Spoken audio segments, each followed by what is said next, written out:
départ du travail de la peintre Cali Rezo, c'est toujours une photo. Mais qui dit numérique ne dit pas forcément retouche. L'artiste la redessine intégralement à l'ordinateur sur une page vierge en utilisant les techniques de la peinture traditionnelle.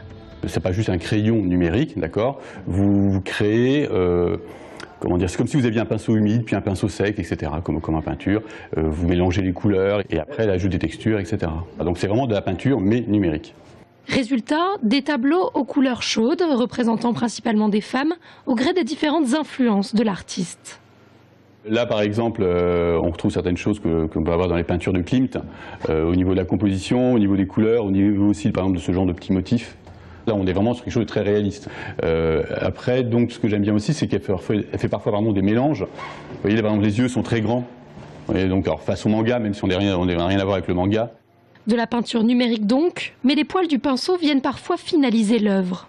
Ce qui est intéressant, c'est que donc on est sur un tirage photo, qui après est contrecollé sur du bois, et ensuite retravaillé à l'or, par exemple. Vous voyez, tous les petits points dorés, en fait, c'est pas du numérique, là pour le coup, c'est vraiment de la peinture à l'or.